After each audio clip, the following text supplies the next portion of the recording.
about you. I'd like to, except lying makes my nose grow. You've made Slappy very unhappy. If there was any justice, they'd What let old me Slappy walk tells around you to and do put him in a something. case. You better do Forever. it. So what's the plan, friend? Terrorize the locals?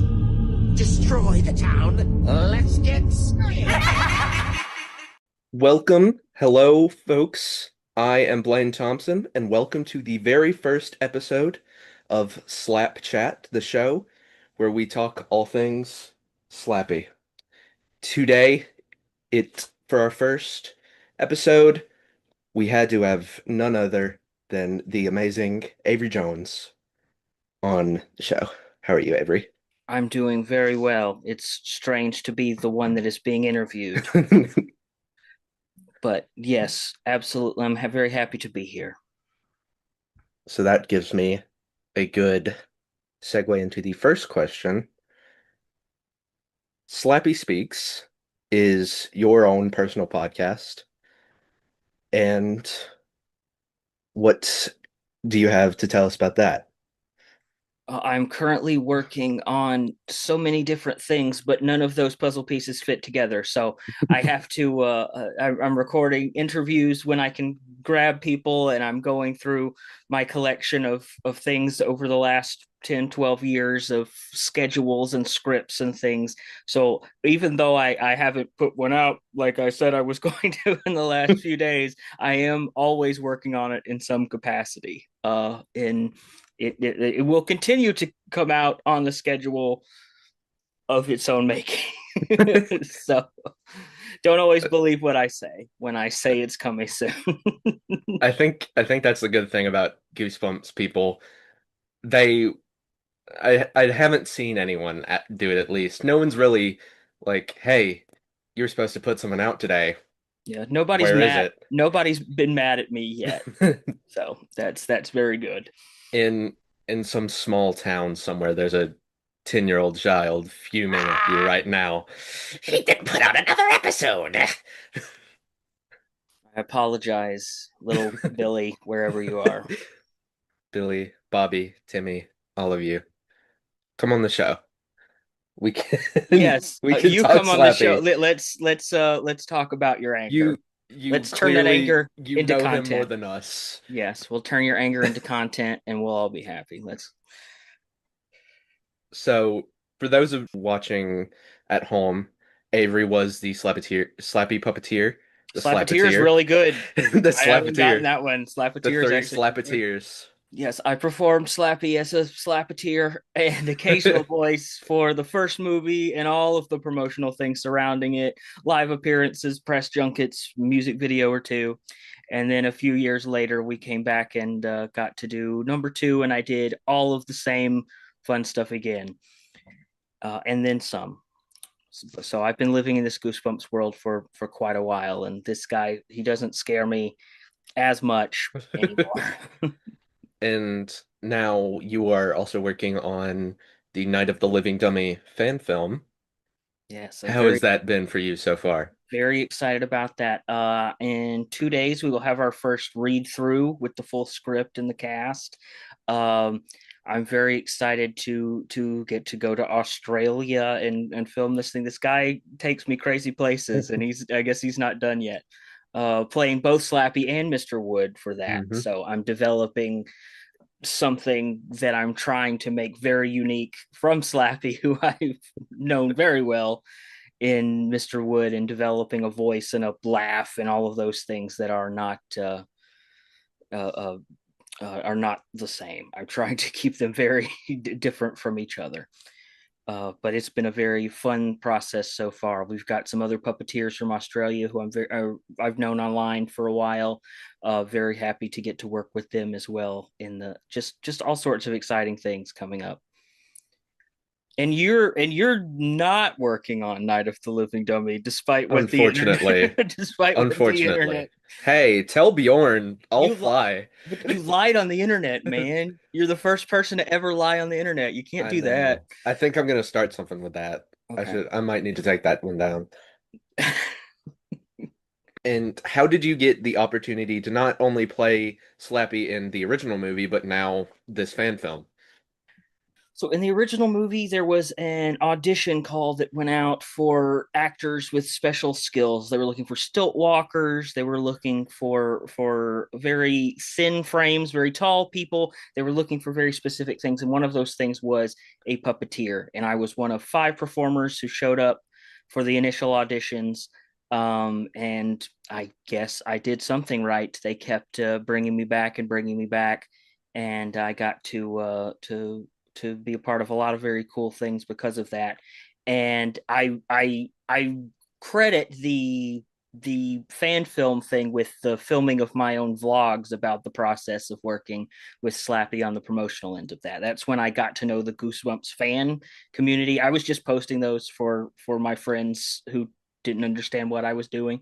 And one of them took off very big in when I visited the Disney studio. That's my most viewed video of all time on YouTube, and the fans started coming, and there have been so many wonderful artists and just people that I've been able to connect with because of that. And I that's how I got to know Bjorn, who's putting together this Living Dummy fan film. He bought a bunch of Slappy stuff from me at one point many years ago, and we've been talking on and off since then. And finally met him at the same time I met you in San Antonio in at CursityCon, and which he didn't tell me about the fan film then. He told everybody else about it, but I didn't know anything about it till a month or two later when he asked me to do Slappy. And then the other conversations we've had, he's like, "Do you want to just do Mr. Wood too?"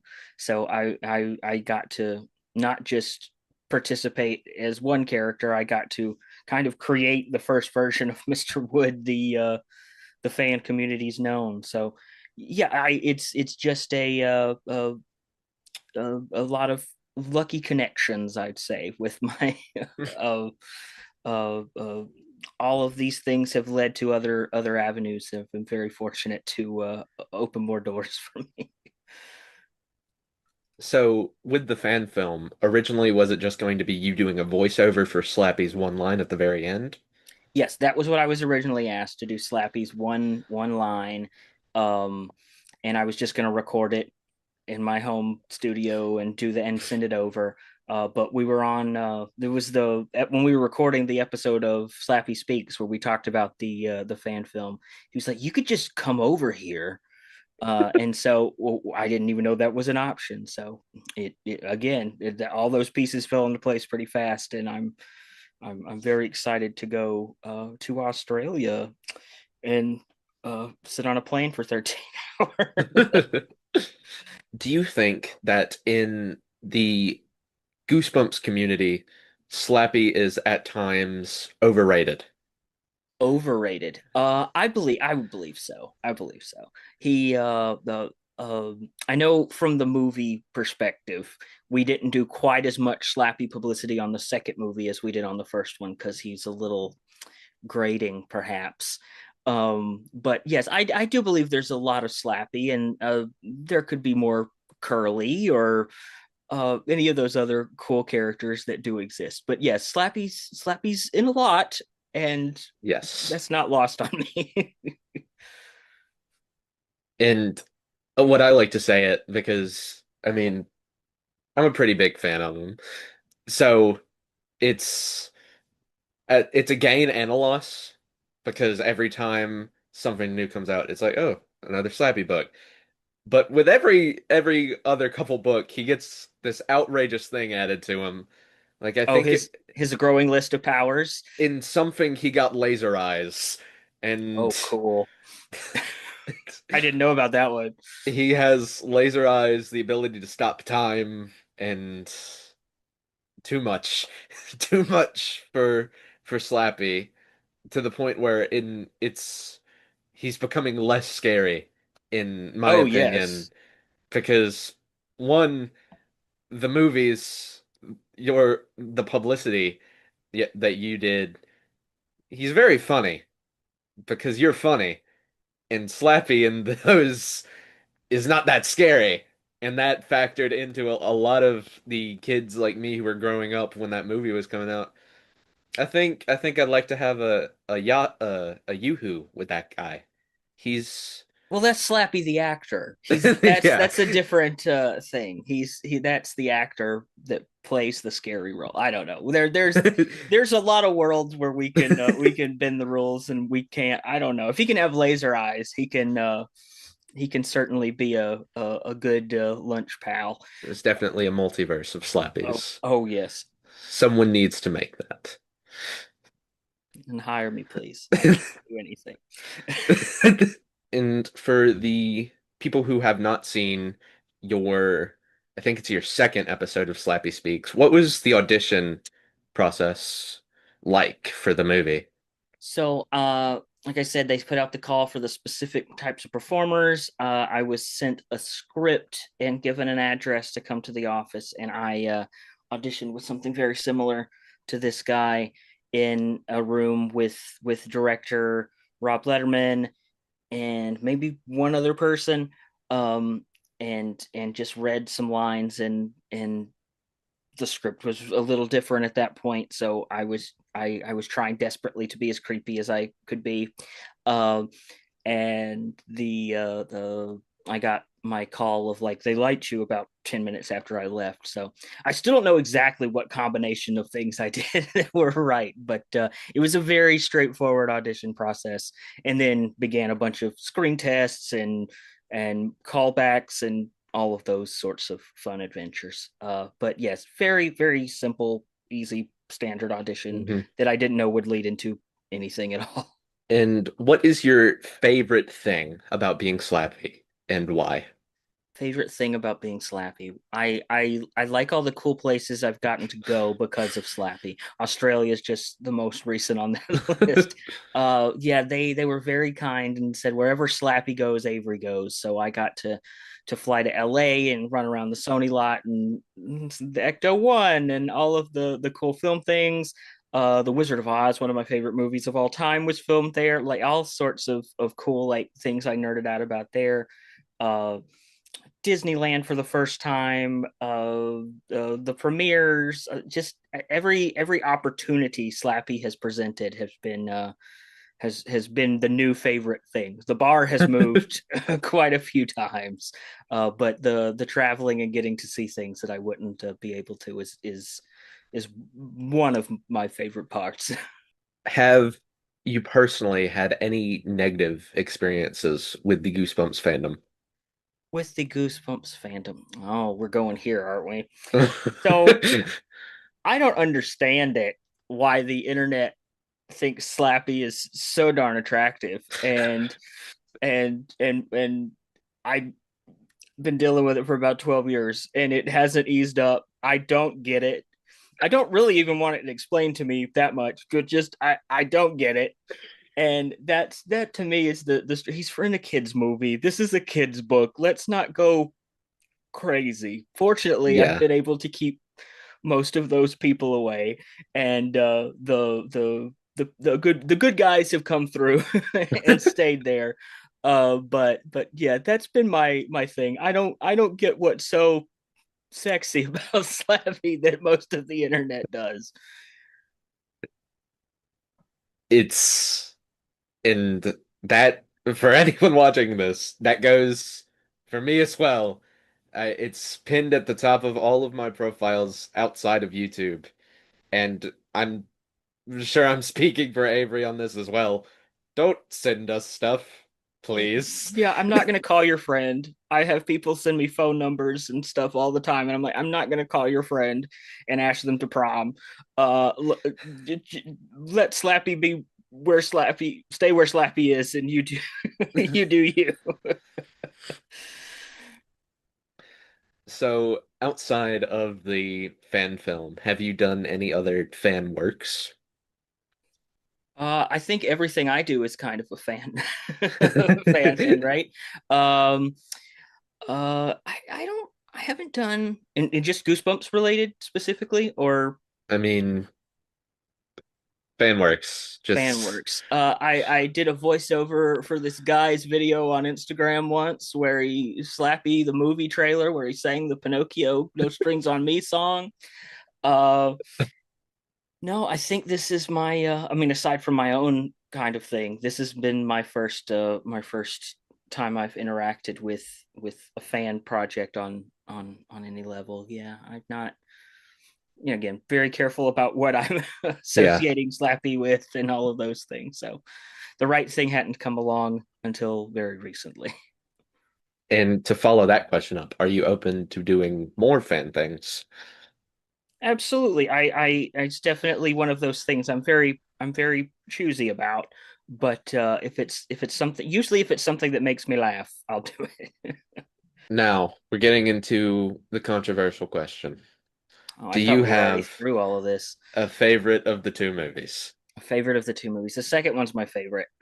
The second one, I was able to actually relax and not Mhm. be a ball of anxiety, and actually ad lib things and have fun with the people around me. There were still issues and things, but it was a much more pleasant experience to work on the second movie, just because I knew what I was doing and everybody knew that they could trust me. And that's a level of freedom that's very fun to have. Whenever the filming wrapped on the first one, you went to San Diego Comic-Con with Jack Black himself. And what was that experience as a whole like? I did not know what to expect at all. I didn't know what I was getting myself into. I'm not sure if I've told the story before. I heard that this might be happening on set like a month before we were wrapped, and it sounded very cool, but it's still a maybe. And eventually, when Deborah Forte, one of the producers, came and said, "Would you like to go to San Diego Comic Con?" I was trying so hard to play it cool and not, of course. So I probably played it too cool and came across a little disinterested because later she came back. She's like, "Is that something you would want to do?" Or so. Once I got through that, we wrapped, and the very next day I flew out and Jack Black called me on the phone and was like, "Hey, let's meet here." And we walked around and did our like rehearsal for our piece. And then he took me out to dinner that evening, and we walked the floor of Comic Con, and just it was a whole other world that I was probably a little too sleep deprived from the early morning flight and all of that to properly appreciate at the time. Stuff I wish I'd filmed, but I again wasn't doing that yet. Uh, no, it was just a while. We had they brought, I want to say it was 11 creatures, maybe it's a dozen creatures, and all of their makeup artists, and had this wonderful, which I hadn't seen any of that process on set. So sitting in the room watching, the ghouls become the ghouls and the creeps become the creeps was also really neat. Um, yeah, it was wild. I still every now and then have a fleeting thought of, oh yeah, that also happened in San Diego. So it's one of those things that I'll be thinking about for the rest of the time. Do you have favorite things that you shot on each of the movies? Let's see. I really loved Bumps Gonna Goose Ya that we did for the first. Such a cool thing. We my At the same time we filmed another with Vsauce. I think it was Vsauce 3 that was like paranormal experience. That just such a cool filming experience to do that. Those were absolutely highlights.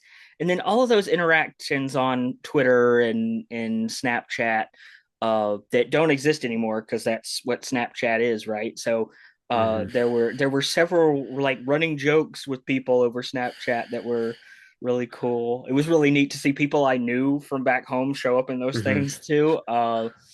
And all of the Twitter stuff. I guess I'm gonna go with the YouTube space stuff with Bumps Gonna Goose Ya Yeah. and the paranormal experiences thing. But it was all fun. There wasn't a hard, tricky thing I wish I hadn't done. He sang on BBC Radio at one point too. That was another thing that I've not been able to track down. Those were fun. The second movie we had uh where did we go? Facebook Q&A that was it's a very long video, and it was very hard on a puppeteer to do a 20 plus minute Q&A video, but it was Slappy and Madison Iceman, Khalil and Jeremy, and it was just a cool early morning, see the sun come up in LA and go into Facebook or wherever we were and do that. It was that was really cool experience. And then some of the stuff we shot in New York. There's Slappy did science experiments. That I think that's on the DVD or Blu-ray. Yes. Um, the one that I really do like is there were some videos with Madison and Slappy, and they were doing like Snapchat filters. So Slappy had like the dog nose and the tongue. Those were really fun. Uh, yeah, getting to play with the character in that regard as the actor's Mhm. version of Slappy is always fun. But the Facebook one was cool because there's like every person in the world that could be watching right now. Yeah. About the bonus features on the Blu-ray, whenever I got my, because I didn't have physical copies for the longest time, and I only got them recently this year. When I was watching all of the ones for the second one for the first time in the family living room, it was me sitting in almost pitch black darkness. It's almost, I think it was around 9 p.m. and just on the TV. I couldn't remember. It was the Slappy section. I couldn't remember which one it was, but my stepdad just walked in and stared at the screen and then just left. I think it was the "Take me out of the manuscript." Yeah, those were fun. That was all also in New York. Those were really tricky to film. We had a track I was listening to there, and then I came home and voiced to his lip sync on the my. It was that one was wild. I haven't watched the bonus features in a while. I don't think I've watched the second movie since it came out on Blu-ray actually, but yeah, the Slappy. I get people send me jingle bells every year, jingle spells, Slappy spells, whatever it is.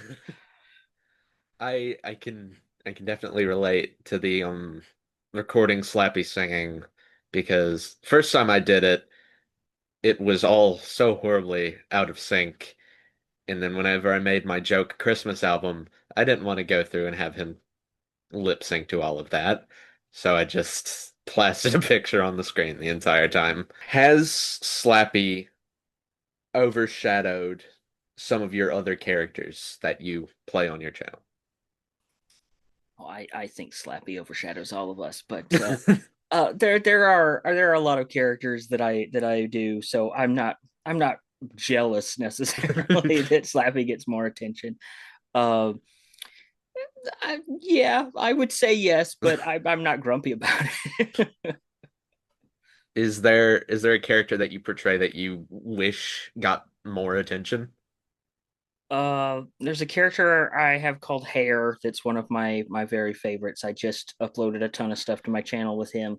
Um, I started with Hair when I was in high school, so I've been doing the Hair character for a very long time.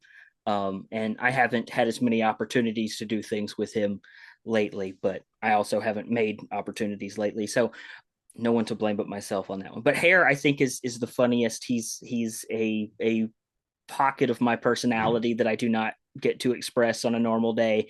And he's very high energy and fun at times when maybe I don't feel very high energy and fun, but he can bring that out of me. Was it strange to explain to your family and friends what exactly you were doing for the Goosebumps movies? Well, my family and friends have never understood me, so it's no different than a normal day. I don't think they knew how big it was until it started. Slappy showed up on Good Morning America or something like that. Especially my older family members. Uh, it's I've always been the weirdo black sheep of the family kind of thing. So it wasn't new to me, but they did brag about me for a couple of Christmases, and now we're back to me being uninteresting again. So there it was fine. So, what can we expect from you in the future, Goosebumps wise, you wise, the whole olive tree? Okay, I'm really hoping I can find the time to do more videos on YouTube. That's something I really like to do. I like editing and putting stories together that way. So I've got vlogs and puppet building videos and things that I've been gradually building over the last few years that I just haven't been able to sit down and focus on the task. So the that's a big thing that is one of my goals for the next year is just to get those out and say more things, and maybe not Slappy related, but say more creative, positive things that I would like to see on the internet through those things. So there's a lot of those videos that I hope to get out soon. And then I'm always building stuff. I'm always making stuff. So the next big project could be something I haven't even thought of yet. So there's a lot of opportunity there. On Slappy Speaks, you have an assistant of sorts. Yes. His name is Bumpy. Yes. What is it like working with someone so very energetic? It can be exhausting. He brings a lot of ideas to the table, and finding ways to say no to some of those ideas is not always easy.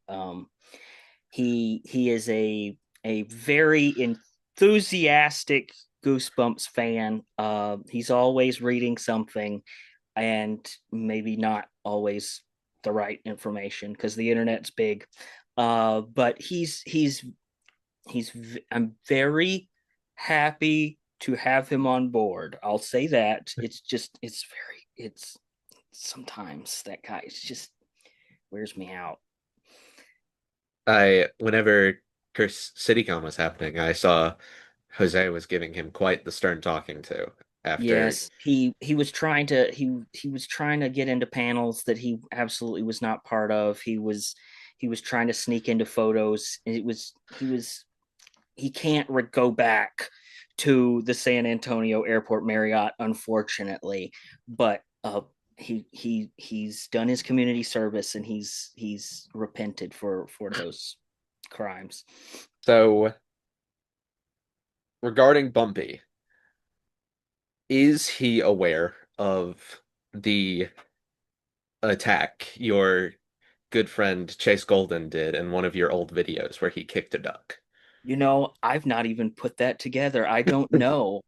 He might have seen my old YouTube videos, but I don't know. It's probably best we don't bring it up actually, but I don't know. A very deep cut reference there. And I think that is that. I appreciate you having me. Am I guest number one? Am I the first one? Yes. I'm honored, and I will happily come back for the sequel whenever you would like for a price. So this has been the first episode of Slapchat. Turn in next time, where we speak to Bjorn Palnick, the creator of the Night of the Living Dummy fan film, widely known as Goosebumps Ozzy Fan. See you in your dreams!